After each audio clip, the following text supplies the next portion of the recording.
Hello, everybody, and welcome to Non Sequitur News for August 21st, 2025. It's Season 4, Episode 233. It's a time machine episode because, well, it's not going to happen anymore, but I've been overwhelmed with mayoral duties, keeping me from doing the show on time, but I've made adjustments, and I think it's a doable thing for me to get back on track.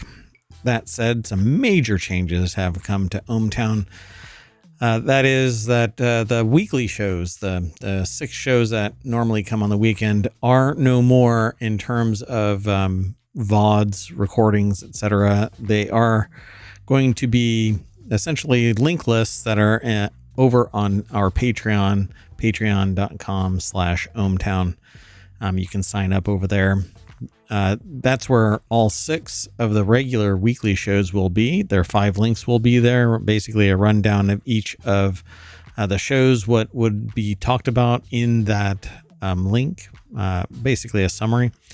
So those 6 shows are also going to be expanded to add 2 more, possibly 4 more. It really depends. But the main thing is that it's not going to be a podcast anymore. It's not going to be VODs over on YouTube. Non Sequitur News will remain. Playtimes, like when I actually play a game, will be announced, and those will remain on the site over on YouTube.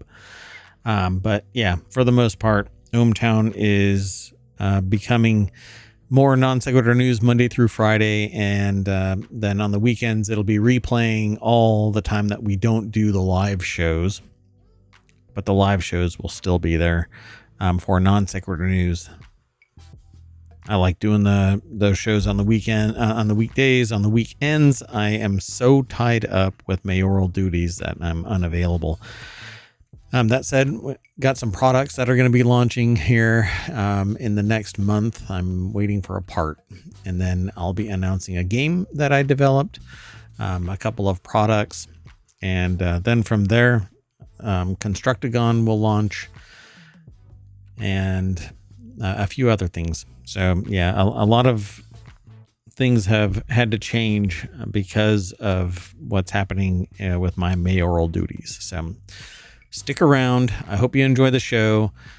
Today, we're going to be talking about the Power of Sawzall, Matcha Raves, a book so old your grandmother read it, meat-eating cuddly bats, Chipotle Zipline drone, the Great Firewall disconnected briefly, and so did our internet, oddly enough, nDreams VR action adventure, Battlefield 6 tones down player base 2, the tiniest action camera, and Vivo Vision Pro clone. Costs $1,400. Nobody really wants it. See you on the other side.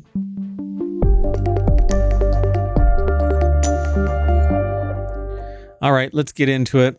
The very first article is a school district shuts down after thieves steal catalytic converters from over 20 school buses. It says ripping the catalytic converter off of a school bus has to be the automotive equivalent of stealing candy from a baby. Basically, all you need is a Sawzall, and you can slide underneath a vehicle and chop out their catalytic converters, which are worth a lot of money, and they have platinum inside them. Brian Eric King put the article together. It's over at jalopnik.com. Staff at the Michigan City area school transportation department discovered that the catalytic converters were missing while preparing the school bus for morning routes. Police were called. Investigators believe the perpetrators got into the lot through an adjacent wooded area. It's clear that law enforcement isn't taking the heist lightly. Quote, "You affect kids. You affect all of us." Sorry. It says you affect kids, you affect families, you affect teachers, you affect the city. When we do get the suspect or suspects in custody, then we will assess from there. But we will be looking at the highest possible charges for this crime. I'd like that much. Anyway, so it'll take some time for Michigan City school buses to get replacement catalytic converters. It says, thankfully, other school districts in Indiana rallied to make sure that the students had buses to get to school. But it says that the school district shuts down after thieves steal catalytic converters from 21 school buses, not 20. Over 20. Why not just write from 21 school buses? Oh, for crying out loud. Anyway, the article, Ryan Eric King over at Jalopnik. Let's move on. The next article is over in Non Sequitur News. Inside a matcha rave where Gen Zers go wild for ice cold brews, sober partying, and getting home at a reasonable hour. Pip, pip. So this person says that they attended a matcha rave in Singapore at a nightclub in the middle of the afternoon. High on strawberry matchas, sober clubbers partied hard to remixes of songs by Tyla and Bad Bunny. All right. Most people that they spoke to said that they wanted to be in bed by 10 p.m. because you got bills to pay, man. Aditi Barad put the article together over at businessinsider.com. That's interesting. So, yeah, they said, when I heard about a 4 to 8 p.m. matcha party in Singapore, I expected to see millennials dancing in brunch outfits. The article, again, is by Aditi Barad. Instead, they found a packed nightclub, smoke machines, and remixes of Bad Bunny and Tyla songs that were making perfectly sober clubbers go wild at a matcha rave, a sober daytime clubbing event organized by Exposure Therapy, a Singaporean events company. Organizers Harpreet Gill and Shahan Shan. So it's Shahan, Shahan, then Shah, Shah, and then Sean, Shawn, told them that they wanted to create an event where party met wellness, where people can have fun being sober and get to bed at a reasonable hour. It's responsible partying, folks. Responsible partying. There was a queue for complimentary matcha that was about 20 people long when the author of this article arrived, and it worked. Yuhan Ah, 21-year-old college student who attended the event with her friends, said she's become obsessed with matcha over the past year. And that's led to actually shortages, apparently. Number of adults in the U.S. between the ages of 18 and 35 who reported that they drink alcohol fell from 59% in 2023 to 50% in 2025 because people are drinking less booze. Let's keep going. The next article is over on the Mobile Channel. Someone returned a library book that their grandmother checked out 8 decades ago. The San Antonio Public Library received the book in the mail along with a letter. I hope there's no late fee for it because grandma won't be able to pay for it anymore. The article is over at the SmithsonianMag.com website. Ella Feldman put the article together. There's the book, apparently. Checked out 1943. The library received a copy of Your Child, His Family, and Friends by psychologist Francis Bruce Strain in the mail, along with a checkout card that indicated that it had been borrowed in 1943. The book was accompanied by a letter from the person in Oregon who returned it, which the library shared on social media. It says, "Please accept my gratitude for your service," the letter writer concludes. "I promise to donate to your library as soon as I can show my great appreciation. Library as soon as I can show my great appreciation for all you do. I promise to donate to your library as soon as I can to show my great appreciation for all you do." Sorry, the inflection in there just kind of threw me. The book was received in good condition and is on display at the Central Library's lobby through August. After all, the book will be sold in a used bookstore that benefits the library. Anyway, it's a guide for parents to help their children navigate relationships. Your Child, His Family, and Friends is a guide. Strain, the author, was a psychologist and mother who was best known for her wise, sensitive, but unsentimental presentation of sex education. The New York Times' Catherine McKenzie wrote in 1943. Let's keep going. Next article is over on the Mobile Channel. These big meat-eating bats also have a cuddly side. Rare video shows hugging, playing, and sharing food. So there are 4 spectral bats in their roost in a tree in Costa Rica, capturing an inside look at their social behavior. The article is by Sarah Kuda over at SmithsonianMag.com. There it is. I don't know. They don't look friendly to me. They're kind of screaming, "Get the hell away from me."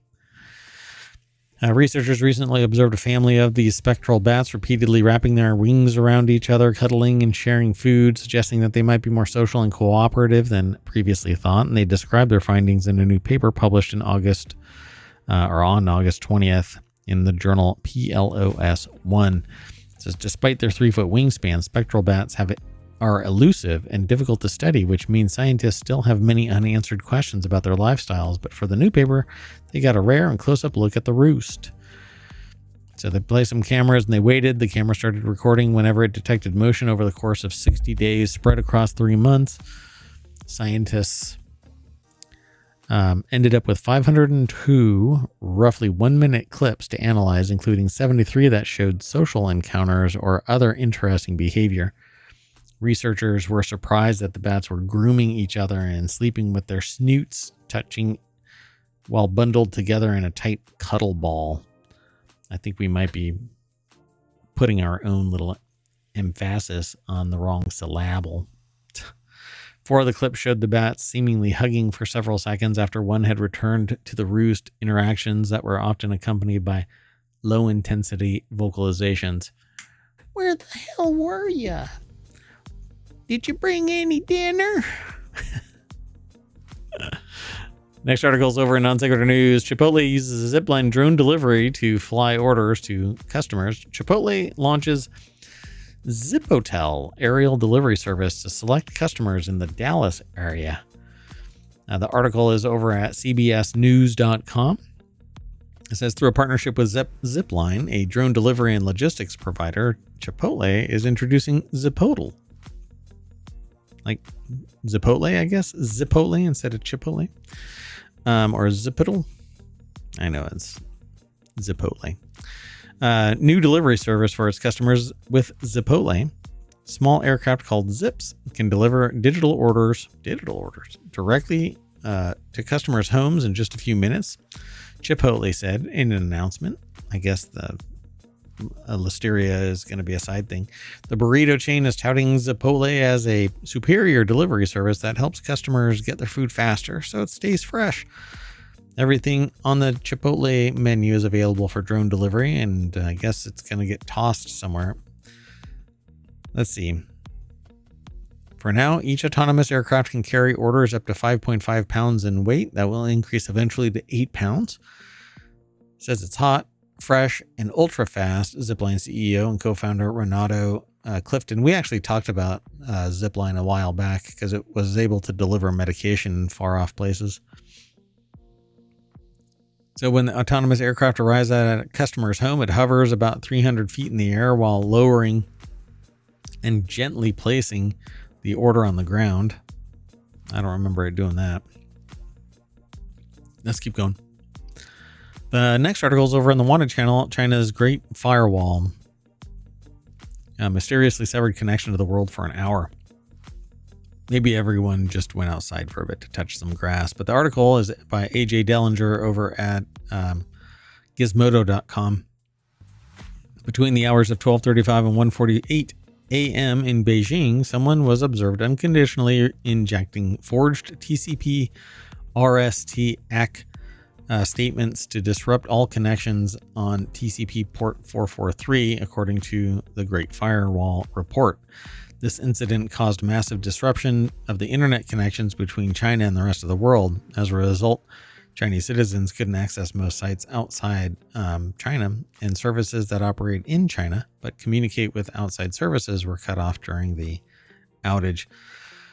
Yeah, so there's a group that monitors internet censorship efforts in China. Something happened in the wee hours of Wednesday morning that resulted in China blocking almost all traffic to TCP 443. So why this? So according to GFW report, this instance was an odd one because it exclusively affected port 443. Typically, the report said other common ports like 2020 would be blocked, like in 2020, when the Great Firewall blocked HTTPS protocols across every port from 1 to 65,535. All right. Next article is over in Reality Hacker. nDreams' new VR action adventure game Reach gets an October release date. Reach is one of the biggest single-player VR games to launch in 2025, and now we know exactly when. October 16th, 2025. Priced at $40, Reach is confirmed to be headed to the Quest 3, 3S, PC VR, and PSVR 2. Reach is promising to be a VR action adventure game that leans into mobility and climbing and platforming and combat with ranged and melee weapons. Components, they say.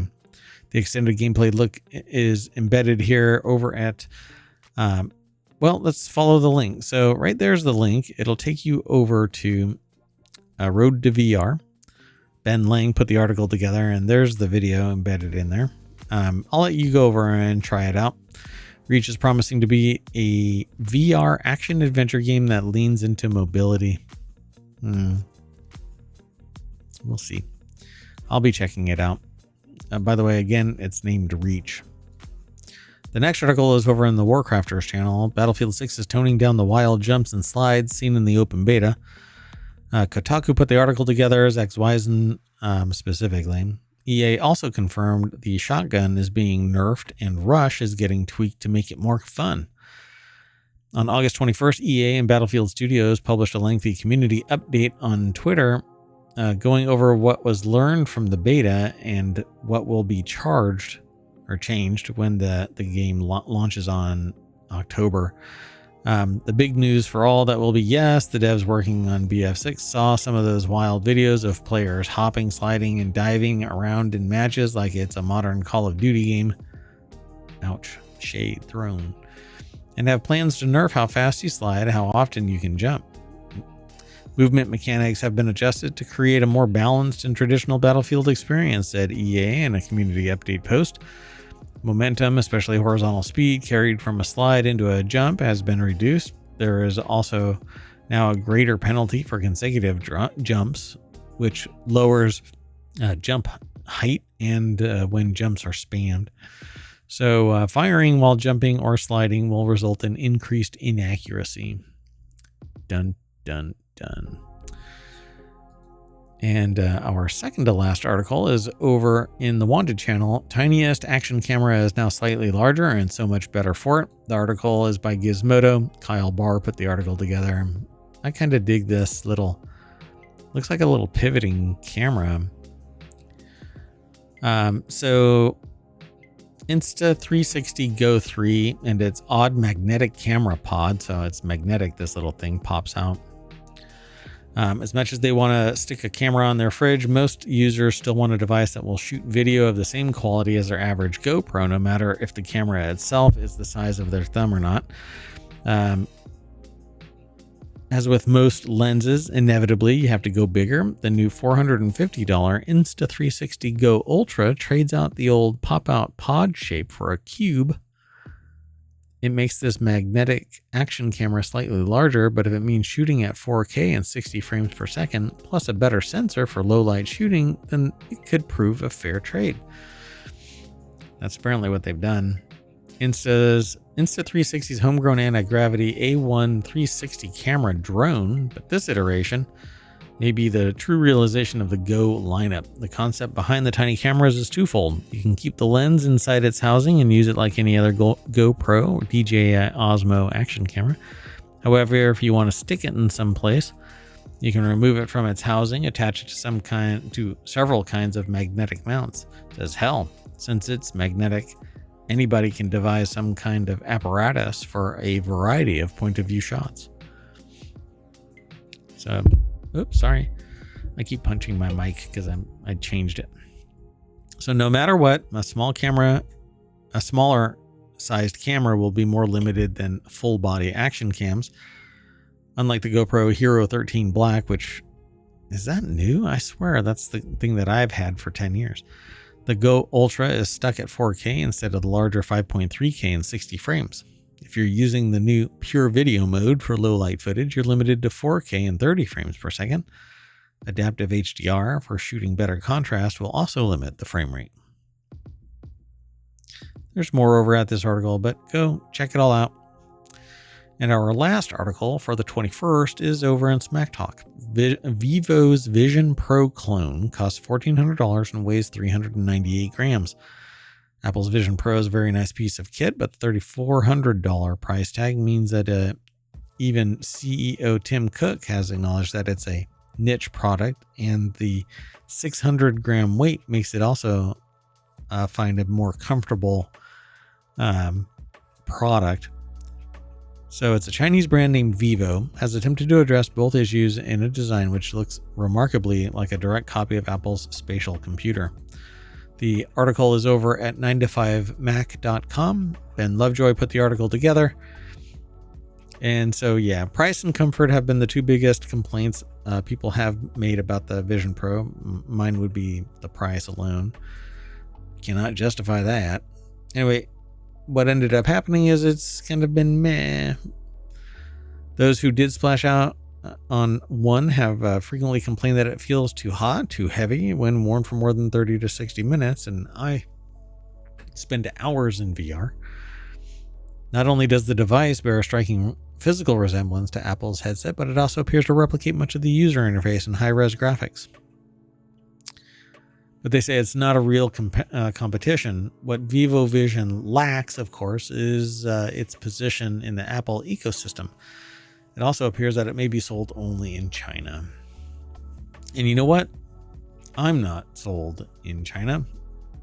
I am sold on the front page of ohmTown.com. Go over there, sign up, sign in, and I'm going to make this a short exit because I need to do the 22nd and 25th, 26th. So I'm running way behind.